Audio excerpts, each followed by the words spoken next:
कल कांग्रेस पार्टी की कार्यसमिति ने एक आश्चर्यजनक और देश विरोधी फैसला लिया है। उन्होंने अपनी पार्टी के 37 के रिजोल्यूशन को फॉलो करते हुए महान वंदे मातरम गीत के 2 ही छंद गाने का फैसला किया है। मैं इस समय पर पूरे देश को याद कराना चाहता हूं कि 1937 में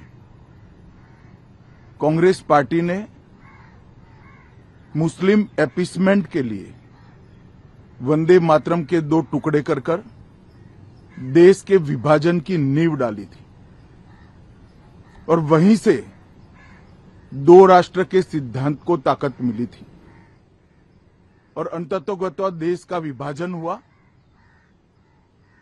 और पाकिस्तान का जन्म हुआ था। आज जब वो ऐतिहासिक गलती को वंदे मातरम के गीत के प्रागट्य के 150वें साल में नरेंद्र मोदी सरकार ने सुधारकर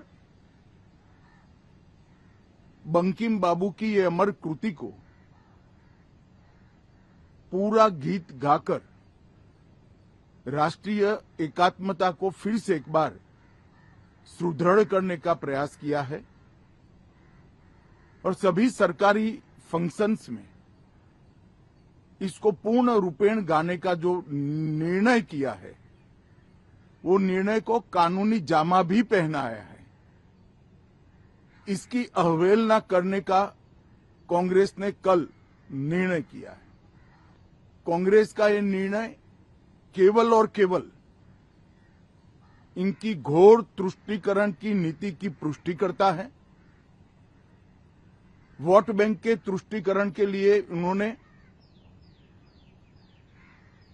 स्वर्गीय बंकिम बाबू के इस अमर कृति का न केवल अपमान किया है, वो लाखों शहीदों का भी अपमान किया है जो वंदे मातरम का नारा लगाते लगाते देश की आजादी के लिए फांसी पर चढ़ गए, जिन्होंने कई साल जेल में काटे।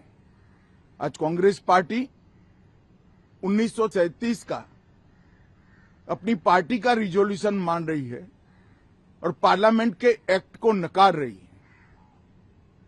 मुझे तो बड़ा आश्चर्य है, श्री राहुल गांधी की नेतृत्व में कांग्रेस पार्टी फिर एक बार इस देश में तुष्टीकरण की राजनीति को पुरजोश तरीके से आगे बढ़ा रही है।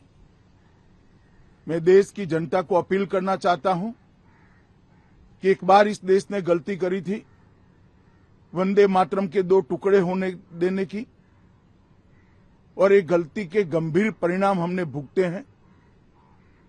अब देश की जनता एकजुट हो और कांग्रेस पार्टी के इस फैसले के खिलाफ आवाज बुलंद करे कि अब इस देश में तुष्टीकरण की राजनीति नहीं चलेगी। ये आजाद देश है।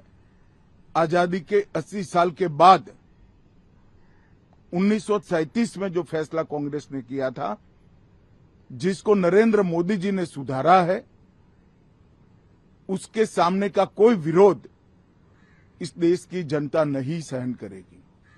भारतीय जनता पार्टी कांग्रेस पार्टी के इस फैसले की कड़ी निंदा करती है और हम इसका जनता के बीच में और विधायी सदनों में भी पुरजोश विरोध करेंगे।